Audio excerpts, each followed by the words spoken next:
All of us have stories to tell.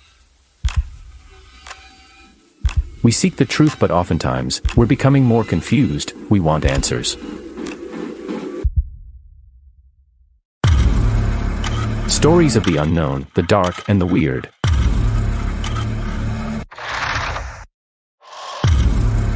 Stories from the Great White North and from all over the world. Come join us as we seek the truth. Find the answers, discover the mysteries, and face our fears.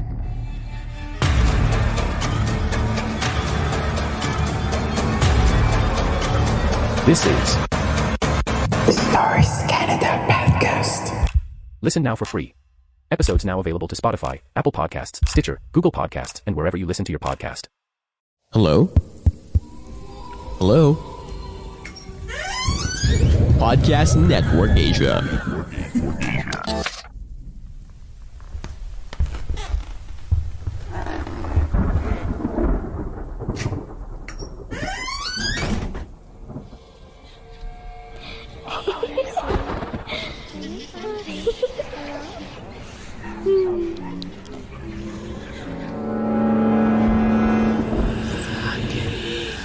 Stories Philippines Podcast. Minsan, may mga sekreto tayong gusto na lang nating panatilihing sekreto. Pero dumarating sa puntong gusto mo itong ibahagi upang magbigay aral o kaya na may magbigay babala sa iba. Itago na lang ninyo ako sa pangalang 7. Hindi ko alam kung paano sisimulan ng kwento dahil medyo matagal na itong nangyari at may ilang masiselang bahagi ang storyang ito. Naaalala mo pa ba ng huling beses kang makaranas ng wet dreams? Madalas itong nangyayari sa akin nung bata pa ako. Dala na rin siguro ng malikot na imahinasyo'y kung ano-ano ang aking napapanginip. Kadalas ay mahalay. Nagigising na lang ako sa umaga na nakangiti dahil sa dulot na sensasyon ng aking mga panaginip. Hindi naglaon, padalang ang pagkakaroon ko ng mga wet dreams. Dahil na rin siguro nababaling na ang aking atensyon sa mas importanteng mga bagay katulad ng pag-aaral at sports. Hanggang sa makalimutan ko na ang pakiramdam na iyon. Dahil na rin siguro nakaranas na ako ng luto ng Diyos. Iyon siguro ang pinakamalaking dahilan kung bakit hindi ko na muling naranasan ang magkaroon ng wet dreams. Hindi naman sa pagmamayabang, ngunit papalit-palit ako ng girlfriend noong nasa high school ako. Katulad ng ibang kabataan, naging mapusok ako at mapaglaro sa apoy. Naging mabisyo at bulakbol. Ngunit nang tumuntong ako sa kolehiyo, nakakilala ako ng babaeng nagpabago sa aking nakagawian. Siya si Rachel, ang babaeng bumihag ng aking puso at naging ina ng 2 kong anak sa ngayon. Naging magkaklase kami sa unang subject na aking binabalikan dahil napabayaan ko ng una kong pasukan. Hanggang sa nagkasama kami sa isang group at sabay na gumawa ng mga group reports.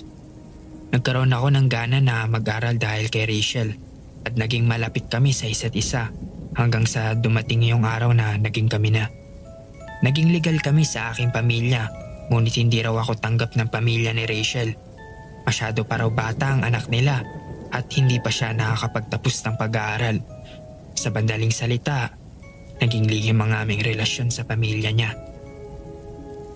Hindi ako nakakapunta sa kanila at madalang lang kaming lumabas na magkasama dahil na rin sa takot na mahuli kami ng mga magulang niya. Nagbanta kasi ang mga ito na ipapatapon siya sa probinsya kapag nalaman na tuloy pa rin ang aming relasyon. Kung ano saklap ng aming sitwasyon sa pamilya ni Rachel ay siya namang kabaligtaran sa aming sitwasyon ng aking pamilya. Gustong gusto nila siya dahil simula nang magkasintahan kami, marami ang nabago sa aking ugali. Si Rachel ang dahilan kung bakit ako nagbago, kaya tanggap na tanggap siya ng pamilya ko. Hindi ko alam kung bakit ibang-iba si Rachel sa mga babaeng nakilala ko. Kung nooy katawan lang ang habol ko sa mga babaeng nakakasama ko, hindi ko yun nagagawa kay Rachel. Sobrang taas ng respeto ko sa kanya, kaya hindi ko siya pinipilit sa mga bagay na yun. Sinabi kasi niya sa akin na pangarap niyang ikasal na isang birhen at mas lalo ko siyang minahal ng dahil doon. Pumayag ako sa kagustuhan niyang iyon at nagkasundo kami na hindi namin titikman ang luto ng Diyos hanggat hindi pa kami kasal. Pero bilang isang lalaki, hindi ko maiwasan ang makaramdam ng makamundong pagnanasa. Sa tuwing naglalapat yung mga labi namin, natutukso akong gawin iyon. Ngunit sa tuwing maisip ko kung gaano ko siya kamahal ay nakukontento na lang ako sa mga ganong sitwasyon. Doon nagsimula bumalik ang aking panaginip nung ako'y bata pa. Pero kung nooy kontento na ako sa mga nakikita ko, mas mapusok ito ngayon. Sa aking panaginip ay meron akong palaging katalik na maganda at sexing babae. Hindi ko maalala ang itsura niya, ngunit para sa akin sobrang ganda niya. Mas maganda pa siya sa Rachel ko. Nung una akala ko simpleng wet dreams lang yun. Ngunit hindi naglaon ay hinahanap-hanap ko na ito. Tuwing matutulog ako nasasabik akong makasiping ang babae sa aking panaginip. Para bang gusto kong palagi na lang matulog. At ayaw ko nang magpaistorbo sa aking higaan. Hindi ko maunawaan pero kakaibang init sa katawan ang dulot niya sa bawat gaming nagpapaligaya siya sa akin. Paggising ko'y napapansin kong basa ang aking underwear ng similya. Wala akong ideya sa mga naging kilos ko noon. Pero naging mainitin daw ang ulo ko ayon sa aking mga magulang at kapatid. Hindi na rin ako nakakapasok sa eskwela at maging si Rachel ay napapabayaan ko na rin. Dahil siguro sa nahihirapan na siya sa sitwasyon namin at marahil hindi na niya makilala ang dating ako kaya nakipag-iwalay siya sa akin. Pumayag ako dahil pakiramdam ko noy hindi ko na talaga siya mahal. Wala akong kaalam-alam na nilalamon na pala ako ng makamundong pagnanasa. Nilalamon na ako ng aking pagkatao ng babaeng nakilala ko sa aking panaginip. Pinasuri nila ako sa isang psychiatrist at ang sabi nito, depression daw ang dahilan kung bakit ako nagkakaganon. Nang malaman kong inakala nilang baliw ako kaya pinasuri nila ako sa doktor ay labis ang galit ko sa kanila. Palagi ko silang inaaway at sinusumbatan. Nakiusap ang aking mga magulang kay Rachel na balikan ako at sa pag-aakalang ang pag-iwalay namin ang dahilan ng aking depresyon. Pumunta si Rachel sa bahay ngunit hindi ko siya hinarap. Nagpatuloy ang aking pagkaumaling sa babae sa aking panaginip. Habang tumatagal ay lalong lumalala ang aking kalagayan. Ayon sa kanila ng mga panahong iyon ay kumakain na ako ng mga sirang pagkain at madalas na rin ang pagsasalita ako ng mag-isa. May nagpayo kina mama na ipatingin ako sa isang manggagamot dahil mukhang napapaglaruan daw ako ng engkanto. Kinuha raw nito ang katinuan ko hanggang sa tuluyan akong mawala sa sarili. Dahil sa kagustuhan ng aking pamilya na gumaling ako naghanap sila ng isang magaling na albularyo. Hindi ko alam kung anong ginawa sa akin ng albularyo pero pagkatapos lang ilang buwang gamutan ay parang nagising na lang ako sa isang napakasamang panaginip. Hinanap ko agad si Rachel, ang babaeng pinakamamahal ko. Pero ikwento sa akin ng aking kapatid kung paano ko sinira ang relasyon namin ni Rachel. Ikwento nila sa akin ang lahat maging ang pag-uugali at naging kilos ko. Ipinaliwanag ng albularyo na naging biktima ako ng isang klase ng engkanto na nakikipagtalik sa mga lalaki sa pamamagitan ng panaginip. Mag-aanyo raw itong kaaya-aya upang maakit ang magiging biktima. Pagkatapos ay unti-unti nitong kukunin ang iyong katinuan at isasama ka sa kanilang mundo. Hindi ko alam kung papaano ako naging mahina sa pagmamahal ko kay Rachel. Ngunit hindi ako nagdalawang isip na kausapin at balikan siya. Mas naging porsigido ako nang malaman kong meron siyang bagong manliligaw. Hindi ako tumigil sa panunuyo at paghingi ng tawad sa kanya. Sa uli, ako pa rin ang tanging pinili niya dahil inaamin niyang hindi naman nawala ang pagmamahal niya sa akin. At ganon din ako sa kanya. Simula noon, mas lalo na naming minahal ang isa't isa. Mas iningatan ko siya at ginawa ang lahat upang makabawi. Ngunit kung akala ko'y tapos na ang kalbaryo sa aming pagmamahalan, hindi pa pala. dahil hindi pa rin ako tinitigilan ng engkantong sumira sa aming relasyon. At dahil mas lalo kong minahal si Rachel, hindi na nitong magawang akitin ako sa aking panaginip. Mas naging marakas ang mga sumusunod na hakbang nito dahil nagawa nitong saktan si Rachel. Natulog si Rachel sa aking kwarto pagkatapos ng kanyang klase. Hindi pa ako pumapasok noon dahil tumigil ako sa pag-aaral nang mawala ako sa sariling katinoan. Pagising niya ay napansin namin na ang dami niyang pasa sa katawan at may namumuong dugo sa kanyang mata. Inamin ni Rachel na masama ang kanyang pakiramdam at nananakit ang buo niyang katawan. Humingi kami ng tulong sa albularyong gumagamot sa akin at pinayuhan niya kaming lumipat ng aming tirahan. Dahil maaaring hindi makaalis ang engkanto, lalo kung iyon ang naging tahanan nito sa mahabang panahon. Sinunod namin ang kanyang payo at simula noon hindi na kami muli pang ginambala ng babae sa aking panaginip.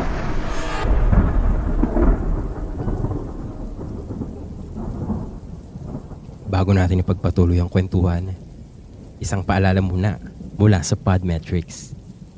Hey guys, so kung ikaw ay currently a podcaster gaya ko or nagbabalak na gumawa ng isa, very soon, I want to share with you the tool that I use to help me monetize my podcast.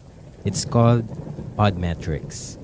Podmetrics is a platform that allows you to have a full control of how you monetize your podcast. You can collab with brands and choose between the many merchants that fits your podcast audience. It also gives you tips and samples on how to execute your ads properly to maximize your earning potential. Plus, you can track how many of your listeners you were able to convert and know how much you've earned in real time. Yes, in real time. Cashing out is also a breeze. So if you're a podcaster, make sure you sign up by clicking the link in the description of this episode and use my referral code Stories Philippines Podcast so you can monetize your podcast too. Thank you so much Podmetrics at tuloy na tayo sa ating kwentuhan dito lamang sa Stories Philippines Podcast. Nakatira kami sa probinsya na dati ay wala gaanong tao. Walang mall o kahit na anong building. Luma at malawak ang bahay na tinitirhan namin na ipinamana pa ng lola't lola namin sa mami namin. 3 kaming magkakapatid. May kuya kami. Pangalawa ako at ang bunso kong kapatid na si Hong. Kaming 3 ay may age gap at si Hong ang pinakabata sa lahat. Wala siyang kalaro. Wala ring nag-aalaga dahil nasa abroad ang mga magulang namin at ang mga matatanda sa bahay ay walang pakialam sa mga bata. 6 years old pa lang si Hong. Napansin namin na palagi siyang nakatago sa ilalim ng lamesa, ng kama o kahit saan siya pwedeng makapasok. Kapag pinapatayo ko siya o pinapaalis, lagi niyang sinasabi, "Shh! Nagtatago ako." Hindi ko maintindihan. Wala naman siyang kalaro. Kapag tinatanong namin kung saan o sino ang pinagtataguan niya, sasabihin niya sa amin, si Gary. Bata pa siya noon kaya naisipan namin na sa SpongeBob cartoon niya nakuha yung Gary at meron lang siyang imaginary friend. Alam namin na lagi siyang may kalaro pero hindi na lang namin pinapansin. Tumatanda na si Hong pero lalong lumalala ang nangyayari sa kanya. Dumating sa point na nagigising siya ng madaling araw. Naglalakad papunta sa labas at uupo at tutulala na lang. Kuya ko ang unang nakapansin nun at sinabi sa akin. Hindi namin sinasabi kay Hong na alam namin na lumalabas siya sa ganoong oras. Isang araw, sinundan namin siya. Pinigilan namin at tinanong kung ano ba ang tinititigan niya. Ang sagot lang niya, "Pinapanood ko silang maglaro, kuya." Kinilabutan ako noon. Sinong sila, Hong? Wala namang tao sa tinitignan mo. Pero sabi na lang ng kuya ko, "Ano yung nilalaro nila?" Sagot uli ni Hong, "Bola." Tapos ngumiti lang siya habang nakatingin sa kawalan. Nung mga oras na yun, alam na namin ni kuya na hindi normal ang nangyayari kay Hong pero walang naniniwala na matanda sa amin. Isang beses ay ginupit ni Hong ang buhok niya. Kalaro daw niya si Gary. Si Gary ang malupit na amo at siya ang katulong. Pinagupit daw ni Gary ang buhok niya sa kanya. Hindi na ako nakatiis. Natatakot na ako. Kung ano-ano ang pinapagawa ni Gary sa kapatid ko. Napagdesisyonan ko na wag nang magpikit mata sa mga nangyayari kay Hong. Sinabihan ko siya na hindi totoo si Gary, na wala siyang kalaro. Hindi matanggap ng kapatid ko yung katotohanan at umiyak. Nagalit sa akin at nagsisisigaw na hindi ko raw naiintindihan. Kaya daw hindi nagpapakita si Gary sa amin dahil salbahe kami. Hindi raw makikipaglaro si Gary sa amin. Tinawagan ko agad ang mami ko at napagdesisyonan na ipabless namin ang bahay. Luma na raw kasi yun at hindi namin alam kung anong kwento doon. After namin ipabless ang bahay, tumigil na sa paglalaro si Hong. Naging tahimik lang siya at di na nabanggit si Gary. Akala ko okay na ang lahat. Grade 5 si Hong nang umuwi siya ng kinikilabutan at takot na takot mula galing ang school. Kiniwento ni Hong ang nangyari. May bata raw na lumapit sa kanya sa school at tinabihan siya. Sinabi raw sa kanya, "Nakikita mo sila, no?" At nang magsimula ng magkwento ang bata sa kanya, doon na siya nagsimulang natakot. Ang batang lalaki ay may hawak daw na kwintas na hugis triangle at may mata sa gitna. Sabi raw ng bata ay bigay iyon sa kanya ng kanyang titong pantaboy sa mga masasamang espiritu.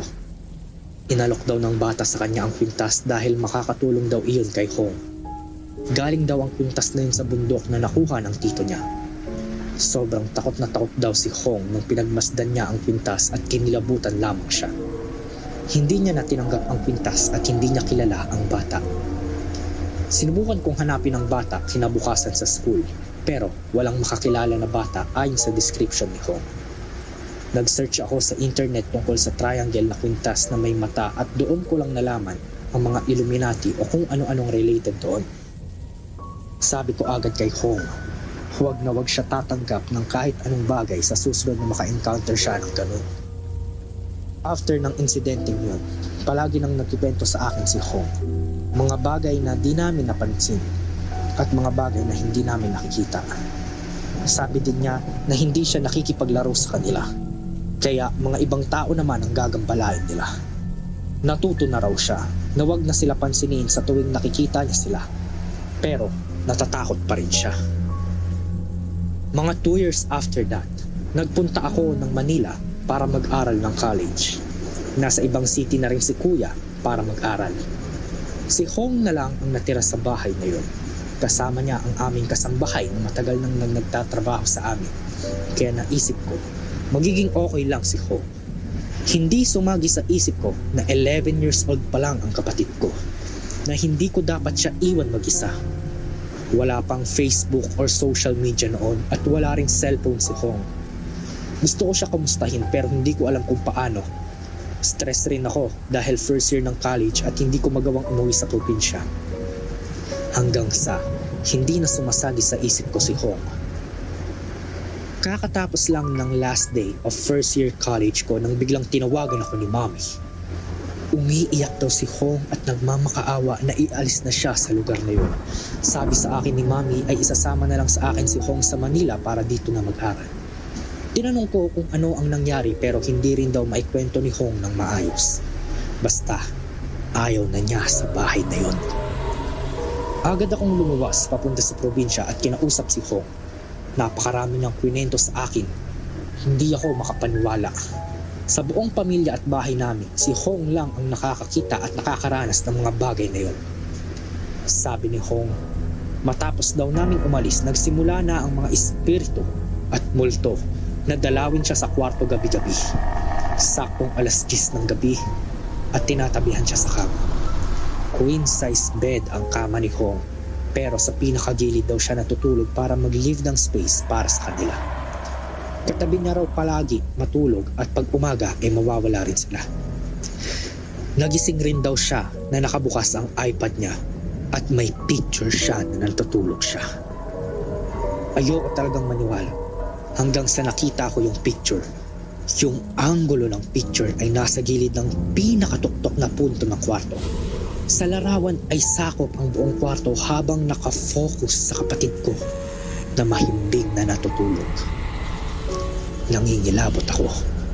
Sino ang kukuha ng litrato sa kapatid ko? Paano sila nakapunta sa tuktok ng kwarto at kitang-kita ang buong kwarto?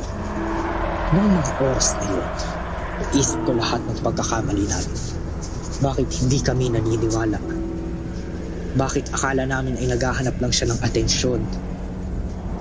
Noon niya lang din nasabi na nalalaman niya na daw kapag tawang kausap niya kapag tumitingin siya sa paa.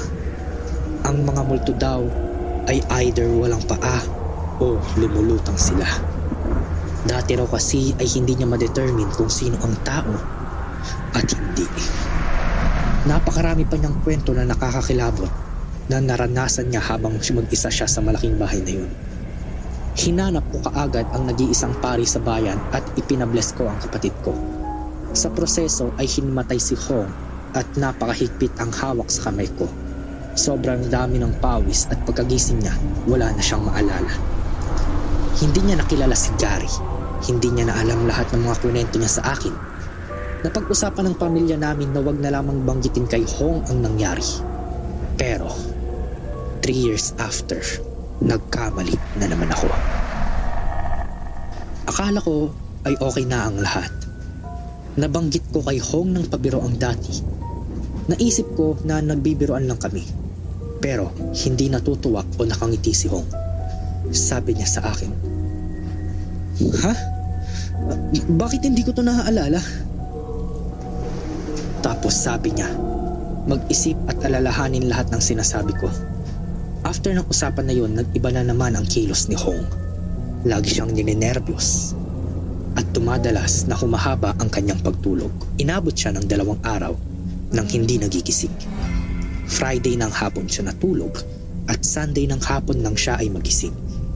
Sinusubukan namin siyang gisingin ng mga oras na yun. Nursing student ako at chinek ko si Hong pero okay naman ang paghinga. Walang problema sa kanya. Parang natutulog lang talaga siya. Paggising niya, hindi siya makapaniwala na napakahaba ng tulog niya at nagagalit pa sa amin dahil bakit hindi raw namin siya ginising. Sa totoo lang, nagpatawag na kami ng doktor noon at sinabi lang sa amin na may hypersomnia ang kapatid ko. Pagkatapos noon ay nagsimula ng magkwento si Hong. Konti-konti daw ay naaalala na niya yung childhood niya. Tinatawanan niya lang yun ngayon pero kinikilabutan pa rin ako pag nagkikwento ako ng kwento niya dati. Tapos biglang hindi niya maaalala pero ilang araw lang ay maaalala niya ulit at ikikwento ulit ng buo. Hindi na raw sila nakikita pero bumabalik raw ang pakiramdam niya. Alam niya daw agad pag mayroon silang kasama o wala. 2 years na after bumalik ang alaala ni Hong at ngayon palagi na siyang ninenervyos. Kinikwento niya rin sa amin na hindi daw sumasama sa kanya ang mga espiritu pero tuwing lumilipat kami ng tirahan ay palaging may bagong kaluluwa. Tuwing lumilipat kami, hindi ko sinasabi sa kanya o hindi ko siya sinasama para tignan. Pagkasama ko kasi siya, laging meron daw at hindi kami makakapiling. Mali ko na naman yun. Ngayon nakakontrata kami sa isang apartment at college na si Hong. Meron daw partikular na espiritu sa closet namin na kinakumusta siya palagi at kahit na hindi niya pinapansin ay ginugulo pa rin daw siya.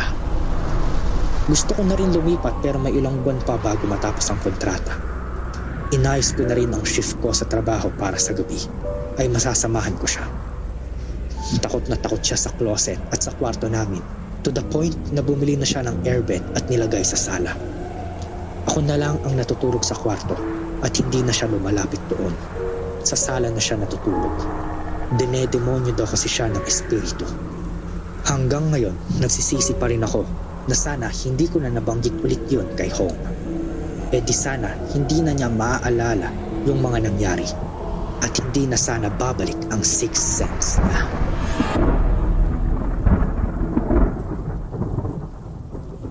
Kung may mga kwento ka namang nais ibahagi sa amin, mangyari lamang na makipag-ugnayan sa aming mga social media accounts o bisitahin ang aming website para malaman ang mga paraan kung papaano ka makapagpapadala ng mga kwento. Lahat ng link na nabanggit sa episode na ito ay makikita sa ating show notes. Muli maraming salamat sa pakikinig at hanggang dito na lamang. Hanggang sa susunod na kwentuhan natin, dito lamang sa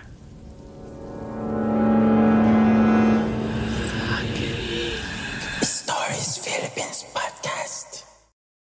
The views and opinions expressed by the podcast creators, hosts, and guests do not necessarily reflect the official policy and position of Podcast Network Asia. Any content provided by the people on the podcast are of their own opinion and are not intended to malign any religion, ethnic group, club, organization, company, individual, or anyone or anything.